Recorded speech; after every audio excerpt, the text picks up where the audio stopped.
Assalamualaikum warahmatullahi wabarakatuh.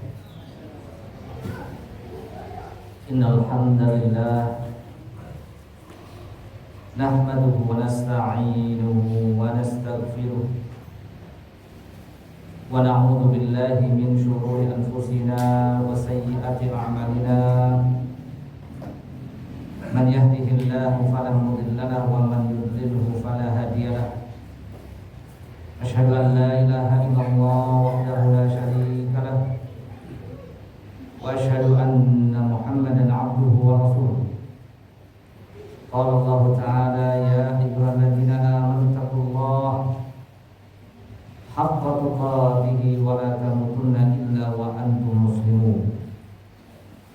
Ya ayyuhan nas ittaqu rabbakum alladzi khalaqakum min nafsin wahidah wa khalaqa minha zawjaha wa batha minhuma rijalan katsiran wa nisaa'a wattaqullaha alladzi tasaaluna bihi wal arham innallaha kana 'alaikum raqiba. Ya ayyuhalladzina amanu taqullaha wa qulu qawlan sadida yuslih lakum a'malakum wa yaghfir lakum dhunubakum wa man yuti'illaha wa rasulahu faqad faza fawzan 'azima. Amma ba'd. Fa inna asdaqal hadits kitabullah wa khairul hadi hadi Muhammadin sallallahu alaihi wasallam wa syarrul umur muhdatsatuha wa kullu muhdatsatin bid'ah wa kullu bid'atin dhalalah wa kullu dhalalatin bid'ah. Ikhwatul iman, ikhwan akhwati fid din, rahimani wa rahimakumullah. Alhamdulillah, kita bersyukur kepada Allah Azza wa Jalla atas karunia nikmat yang terus dikucurkan kepada kita. Di antara nikmat yang besar adalah kita masih diberikan kesempatan untuk bisa tinggal di dunia. Nikmat diberikan usia, dipanjangkan umur, dan semoga Allah Subhanahu wa taala memberikan tambahan umur kita sampai kita di bulan Ramadan. Masuk bulan Ramadan sampai terakhir Ramadan, kita bisa mengisi dengan berbagai macam hal. Ini adalah nikmat yang besar. Allah mengatakan awalam nu'ammirkum ma yatadhakkaru fihi man tadzakkara wa ja'akumun nadhir. Tidakkah kami, kata Allah, telah memberikan umur untuk kalian bisa berpikir, bagi mereka yang mau berpikir, dan telah datang kepada kalian an-nadhir, yaitu yang memberikan peringatan. Jadi umur, usia yang Allah berikan kepada kita ini adalah modal yang sangat besar untuk memperbaiki apa yang sudah berlalu, dan kita banyak menyia-nyiakan umur dengan perbuatan-perbuatan yang jauh dari kebaikan dibandingkan dosa yang kita lakukan. Banyak masa atau usia atau umur yang kita lewatkan dari melakukan kebaikan. Oleh sebab itu jangan sampai kita ini menyesal di kemudian hari, sebagaimana penyesalan orang-orang yang sudah diwafatkan oleh Allah. Surat Al-Mu'minun misalnya ayat 99 sampai 100. Allah mengatakan hatta idza jaa ahaduhumul maut qala rabbi irji' la'alli a'malu salihan fima tarak. Kalla hiya kalimatun huwa qailuha wa min wara'ihim barzakhun ila yaumi yub'atsun. Sampai ketika datang kepada mereka ajal al-maut, kematian, mereka mengatakan Rabbirji'un, ya Rabb, kembalikan aku ke dunia. Apa yang dia inginkan? Kembali ke dunia? Beli rumah, beli motor, beli mobil, beli perhiasan, beli tanah? Tidak. Angan-angan keinginan orang yang sudah wafat, orang yang sudah meninggal, dikembalikan di dunia bukan untuk perkara dunia yang hina. La'alli a'malu salihan fima, agar aku bisa beramal soleh dari waktu-waktu, dari umur-umur usia yang aku lewatkan dari beramal soleh. La'alli a'malu salihan fima tarak. Kalla, kata Allah, sungguh tidak akan mungkin demikian. Kalla ya kalimatun huwa qailuha, sungguhnya itu adalah igawan mereka semua.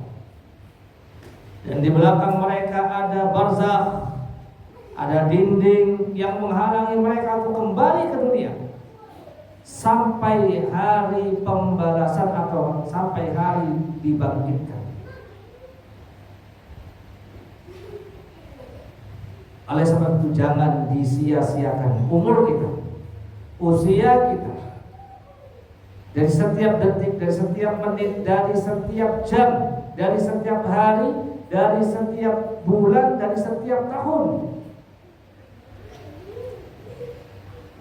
Nabi pernah ditanya, ya Rasulullah, ayyun nasi khair? Ya Rasulullah, manusia mana yang paling baik?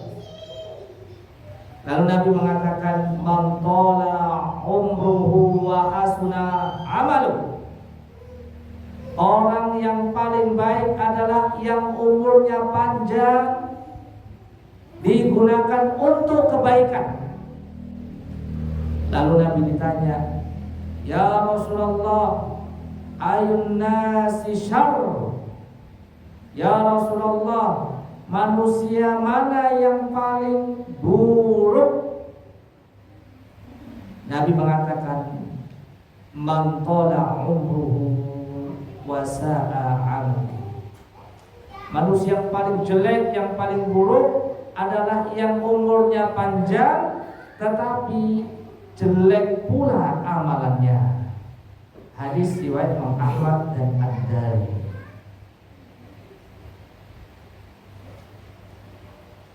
Dan nanti di akhirat kita akan ditanya oleh Allah Subhanahu wa taala, mempertanggungjawabkan setiap detik, setiap menit, setiap jam, setiap hari, setiap pekan, setiap bulan, setiap tahun yang Allah berikan kepada kita. Tidak ada satupun waktu walaupun sedetik kecuali Allah akan bertanya, dan kita harus mempertanggungjawabkan di hadapan Allah dari nikmat yang besar ini. Nabi mengatakan, la tazul qadama 'abdin hatta yus'al 'an 'umrihi fima. Tidak akan bergerak dua kaki anak Adam sampai ditanya tentang umurnya digunakan untuk apa. Karenanya Nabi berpesan, irtanim khamsan qabla khamsan. Nabi mengatakan, Nabi berpesan, gunakan waktu 5 waktumu sebelum datang 5 waktu yang lain. Disebutkan waktu mudamu sebelum datang waktu tuamu, waktu sehatmu sebelum datang waktu sakitmu, waktu kayamu sebelum datang waktu miskinmu. waktu senggangmu sebelum datang waktu sibukmu, dan terakhir hayataka qabla mautik, waktu hidupmu sebelum datang waktu kematianmu. Gunakan waktu hidupmu sebelum datang waktu kematian. Karena berat, nanti kita mau pertanggungjawabkan di hadapan.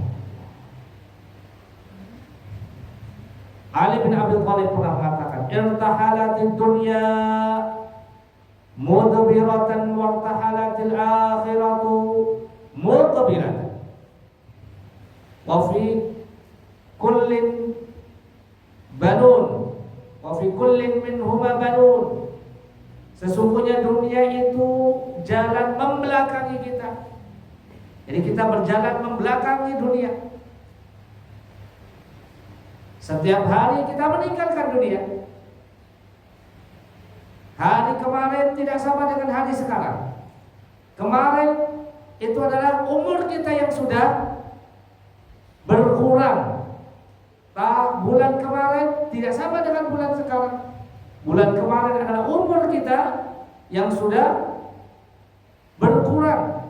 Tahun kemarin berbeda dengan tahun sekarang. Tahun kemarin adalah tahun di mana kita umurnya sudah berkurang. Kita meninggalkan beberapa tahun dan kita tidak tahu berapa tahun lagi kita akan hidup, berapa bulan lagi kita akan hidup, berapa pekan lagi kita hidup, berapa hari lagi kita hidup. Wallahu a'lam bishawab. Dan akhirat, kata Ali bin Abi Thalib, berjalan menghadap kita. Kita berjalan mendekati akhirat. Dan setiap dunia dan akhirat ada dari mereka pengejar-pengejarnya. Fakunu min abna'il akhirah wa la takunu min abna'id dunya. Kata Ali bin Abi Thalib, jadilah kalian itu pengejar-pengejar akhirat, jangan menjadi pengejar-pengejar dunia. Maka bodohlah orang yang terus mengejar dunia dalam hidupnya.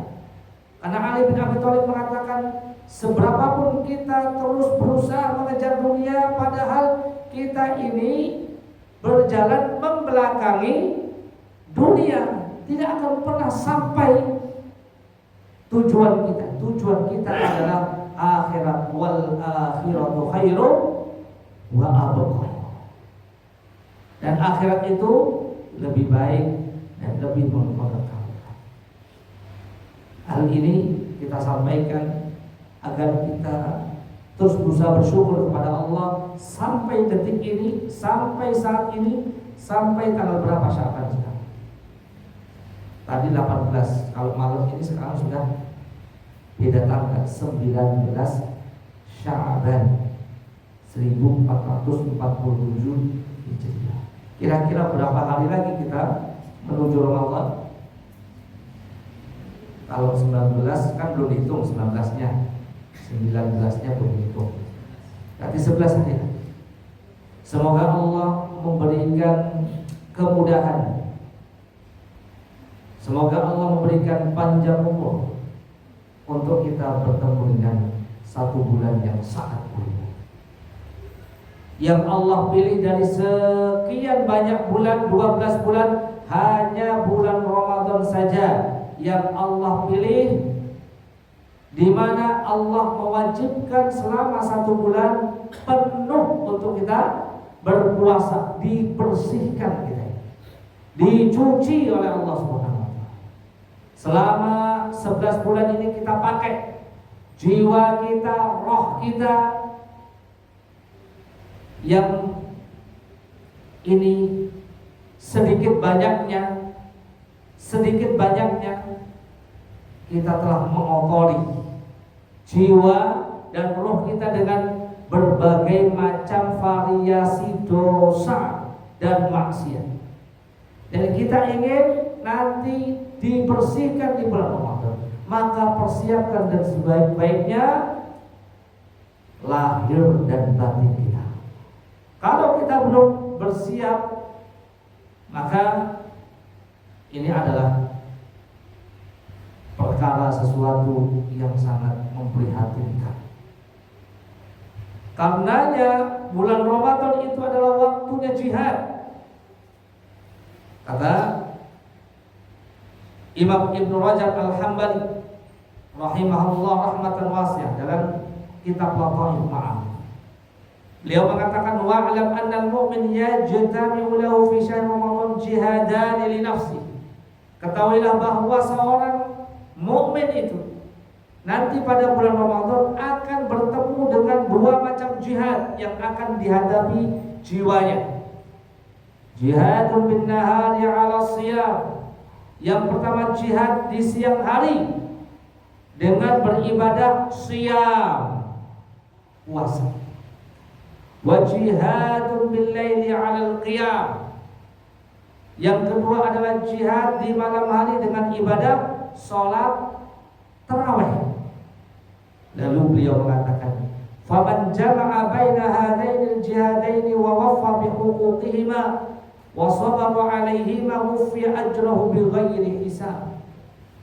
Barang siapa yang mengumpulkan dua macam jihad ini, dua macam ibadah besar ini di bulan Ramadan, bukan hanya sekedar menahan lapar dan dahaga saja dalam puasanya, bukan hanya sekedar berdiri, ruku, i'tidal, sujud ketika sholat tarawih saja, tetapi dia benar-benar melakukan syiyam dan qiyam dan memberikan hak-hak daripada kedua ibadah besar tersebut.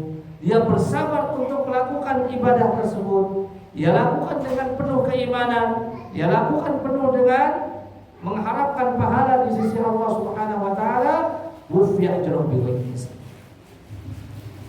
Maka dia akan mendapatkan ganjaran yang tanpa hisab. Jadi jihad, seseorang kalau belum siap berjihad, dan inilah yang dicela oleh Allah Subhanahu wa taala bagi orang-orang munafik dalam surat At-Taubah 83. Ayat raja'uka ila ta'ifatin minhum. Ketika mereka fa'il raja'aka Allah, ketika Allah mengembalikanmu wahai Muhammad ke kota Madinah, ke satu kelompok orang-orang munafik, wasta'danu kalil khuruj, lalu mereka orang munafik ini meminta izin untuk pergi berperang setelah sebelumnya dia nggak mau ikut perang, absen tanpa uzur. Tiba-tiba minta perang, ya Rasulullah, saya pengen perang, ikut jihad. Fakul, maka katakanlah Muhammad, lan takhruju ma'ya abada. Janganlah kamu keluar ikut berperang bersamaku selama-lamanya. Wala tuqatilu ma'ya aduwa. Jangan engkau ikut berperang atau memerangi musuh. Innakum raditu bil qu'udi awwal marrat. Sungguhnya engkau pertama kali tidak ikut berperang dan kamu ridho dengan hal itu, tanpa uzur gak mau ikut perang karena kamu gak mungkin siap untuk ikut perang. Faq'udu ma'al khalifin. Maka kamu di sini duduk saja, tidak perlu repot-repot ikut berperang. Duduklah bersama orang-orang yang tidak ikut berperang dari anak-anak dan wanita dan orang-orang yang punya uzur. Di jihad kalau tidak ada persiapan, baik lahirnya, batinnya, apalagi hartanya,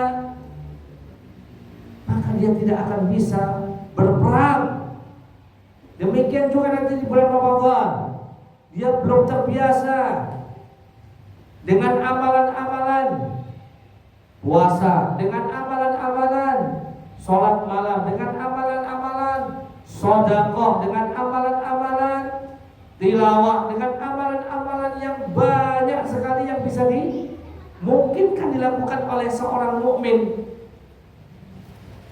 tapi dia tidak akan mungkin bisa melakukannya kalau dia tidak penuh dengan persiapan. Faq'udu ma'al khalq. Maka duduklah kamu, gak usah repot. Maka jangan sampai kita ini masuk di bulan Ramadan bukan dapat surga, tapi malah dapat neraka, wa'iyadzubillah. Sebagaimana orang sholat, fawailul lil musalli, celakalah orang sholat. Orang sholat celaka, orang sholat masuk neraka. Yang bagaimana itu? Alladzina hum an sholatihim sahun, yang mereka itu lalai dalam sholatnya. Demikian juga dalam ibadah puasa. Nabi pernah naik di atas mimbar mengatakan amin 3 kali, amin, amin, amin. Lalu ditanya, kenapa kau mengatakan amin 3 kali wahai Rasulullah? Telah datang kepadaku malaikat Jibril berdoa dengan 3 doa dan aku aminkan doanya itu. Bayangkan, malaikat Jibril, malaikat yang paling mulia dari malaikat-malaikat yang lain, berdoa diaminkan oleh manusia yang paling mulia. Bayangkan, malaikat yang mulia berdoa diaminkan oleh manusia yang paling mulia. Doa yang pertama, sungguh semoga Allah akan jauhkan dia dari rahmatnya. Ya. Sungguh Allah akan jauhkan dia dari rahmatnya bagi yang memasuki bulan Ramadan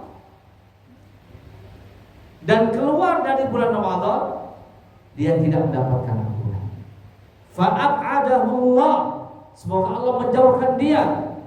Rohibah amfumri'in, atau dalam riwayat semoga Allah memberikan kecelakaan baginya atau celaka orang tersebut. Orang yang masuk di bulan Ramadan, berpuasa dia, sholat dia, tapi tidak mendapatkan ampunan. Kenapa?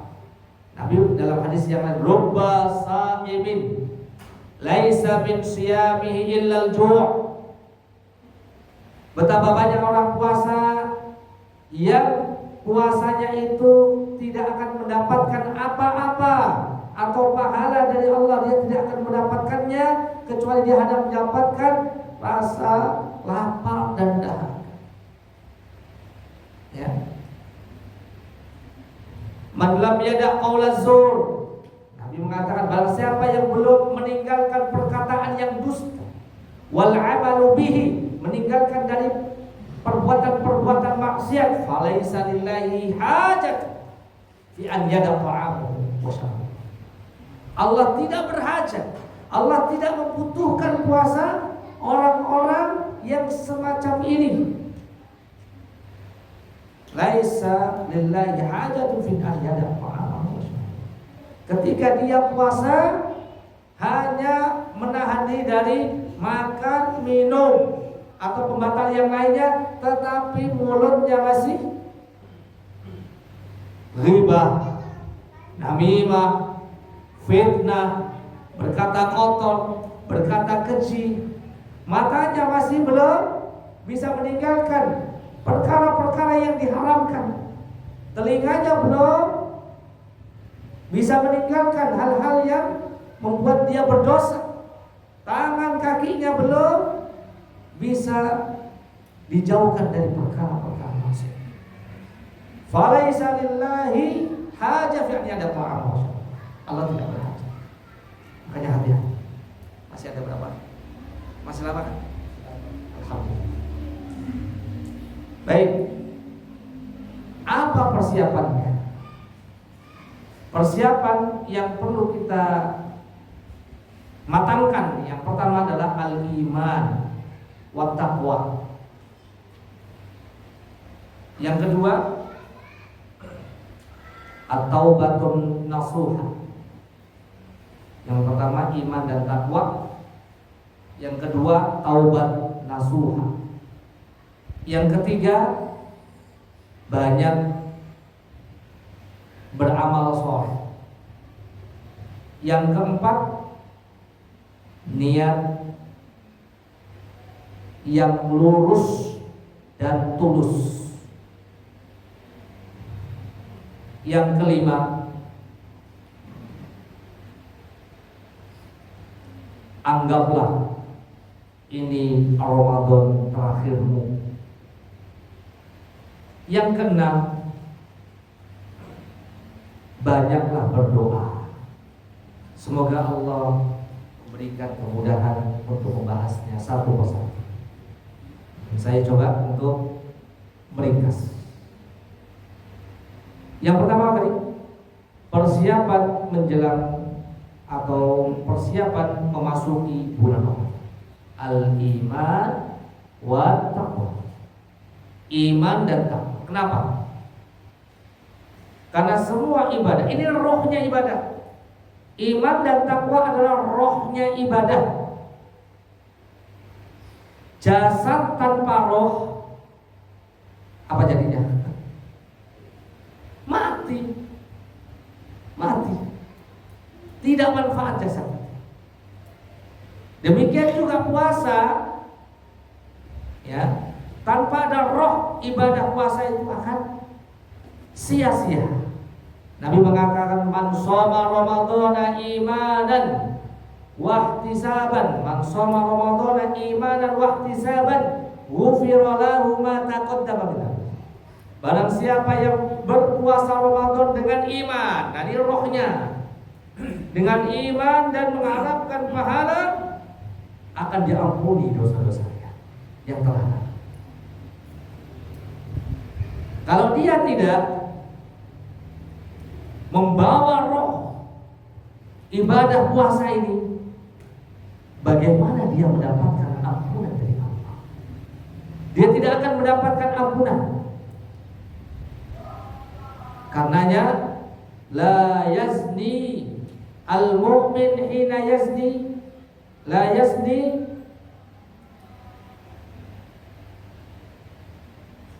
wa huwa mu'min. Tidaklah seseorang itu berzina hina yazni, ketika dia melakukan perzinahan dalam keadaan beriman. La yasrik hina yasrik wa huwa mu'min. Tidaklah dia mencuri ketika dia mencuri dalam keadaan beriman. Demikian juga ketika dia bermaksiat, tidak mungkin dia beriman walaupun dia puasa. Walaupun dia puasa, tapi ketika puasa matanya masih berdosa bermaksiat. Ketika dia berpuasa mulutnya masih ghibah. Berarti kita harus latihan dari sekarang.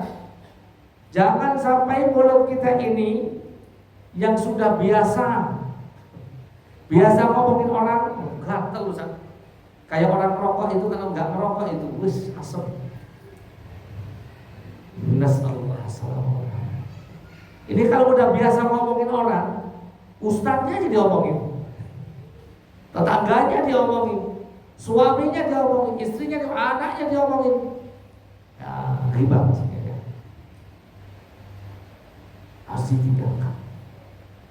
Perkataan, omongan kasar, yang keji, colok dan yang lainnya tinggalkan. Mata, semuanya. Ketika seorang berpuasa tapi anggota badannya atau hatinya bahkan masih berbuat dosa, berarti dia puasa tidak dengan iman.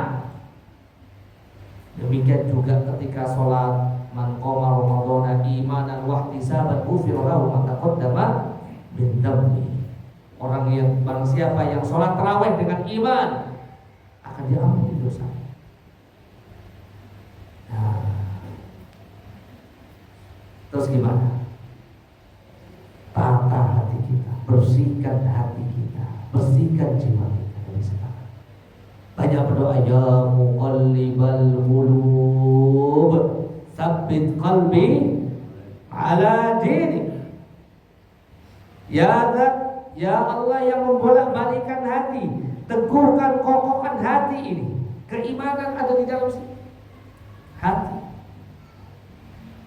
Agar hatiku ini selalu berada dalam ketaatan dan berada di dalam agama. Allahumma a'inni ala dzikrika wa syukrika wa husni ibadah. Banyak berdoa, banyak berzikir, banyak beristighfar. Ya.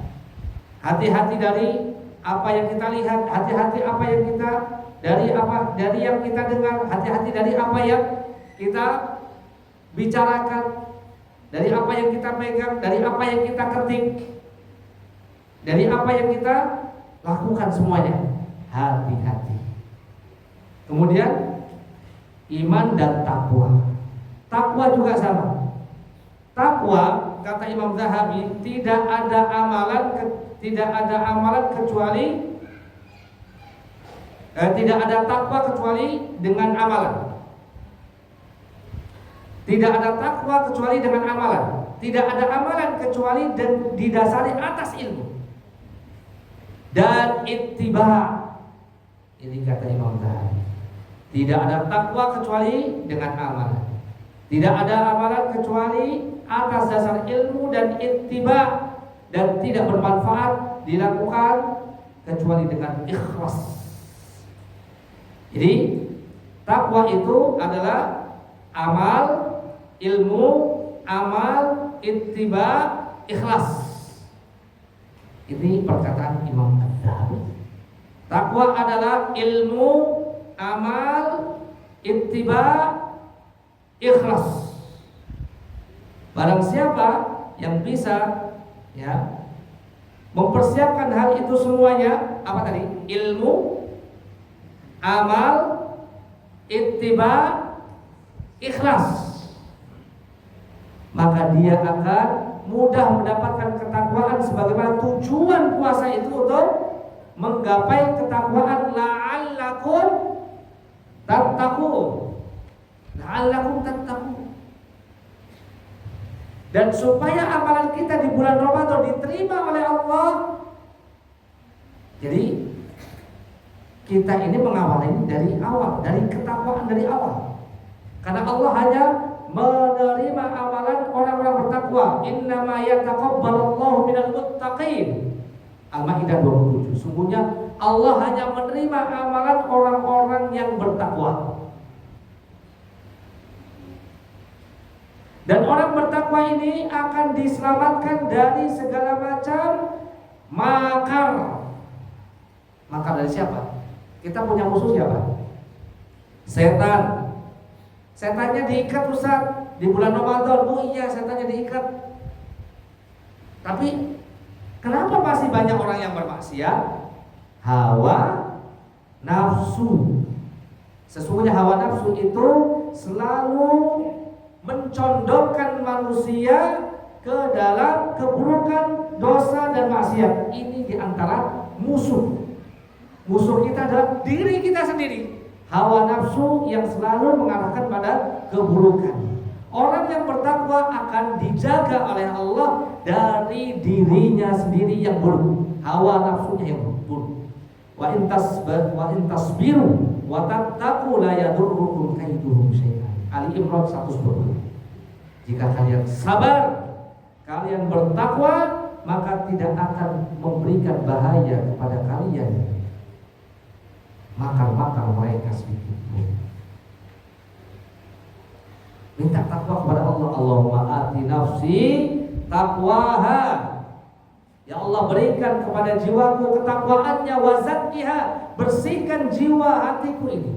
Wa anta khairu man zakkaha, sungguhnya engkaulah ya Allah sebaik-baik yang bisa mensucikan hati. Wa anta waliyuha wa maulaha, dan engkau yang memiliki jiwa. Yang kedua, persiapan menjelang atau memasuki bulan Ramadan adalah taubat nasuha. Ini paling penting. Paling penting. Karena taubat ini adalah hal yang bisa menghidupkan hati setelah kematian. Imam Ibnu Mubarak mengatakan ra'aitu dzunuba tumitul qulub wa qad yurithu dzul idmanuha. Aku melihat bahwa dosa-dosa itu mematikan hati, dan dosa-dosa itu telah membuat seseorang itu terhina. Wa tarkudz dzunubi hayatul qulub. Dan ketika dia meninggalkan segala macam bentuk dosa, maka dia sedang menghidupkan hatinya. Itu adalah hakikat daripada kehidupan hatinya. Wa khairun nafsika islam. Kalla bal rana ala qulubihim ma kanu yaksibun. Al-Mutaffifin ayat 14. Ya. Sungguh benar-benar apa yang mereka usahakan dari maksiat, dari dosa, telah menutupi hatinya. Nih. Jadi hati kita ini tertutup. Hati ini akan sulit beribadah kalau banyak dosa. Akan tertutupi. Ya. Dari hadis Abu Hurairah, Rasulullah pernah mengatakan, innal mu'min idza adnaba kanat nuqtatun sauda fi qalbihi fa in taba wa naza'a wastaghfara suqila qalbuhu. Ini dalam kitab tafsir Ibnu Katsir tentang penjelasan ayat Al-Mutaffifin yang ke-14 tadi, surat Al-Mutaffifin ayat 14. Di mana Imam Ibnu Katsir membawakan hadis, sungguhnya seorang mukmin ketika berbuat dosa, hatinya itu akan diberikan satu nokta hitam. Nokta hitam, satu dosa ada nokta hitamnya, satu dosa nokta hitamnya, banyak nokta hitamnya nempel di hatinya. Kalau seseorang bertaubat, meninggalkan dosanya, beristighfar, sukila qalbuhu, hatinya akan sedikit demi sedikit kembali memutih dan mengkilap. Fa in zadat hatta ta'lu qalbuhu wa dzakara. Dan ketika dia telah tambah menambah dosanya, maka tambah tertutupi hatinya. Itulah ar-ran. Sebagaimana dalam surat Al-Mutaffifin ayat 14. Hadis ini diriwayatkan oleh Imam Ahmad. Atau dalam hadis yang lain dari Hudzaifah bin Al-Yaman, Rasulullah pernah mengatakan, tu'radul fitan 'ardal hasir ya'udan 'ud. Hati ini akan ditawarkan dengan berbagai macam dosa dan maksiat. Ini loh bagus. Ini loh lihat loh. Dengan berbagai macam variasi dosanya. Setan akan terus menawarkan dosa kepada hati setiap manusia. Sehelai demi sehelai. Seperti halnya tikar. Fi ayyi qalbin ushribaha nukitat fihi nuqtah sauda. Dan hati mana saja yang menerima tawaran untuk melakukan dosa dan maksiat tersebut, maka akan diberikan titik nokta hitam di hatinya. Wa ayu qalbin ankaraha nukitat fihi nuqtah bayda. Dan hati mana saja yang menolak tawaran untuk berbuat dosa dan maksiat itu, maka akan diberikan nokta putih di hatinya selama langit itu tegak dan bumi itu ada.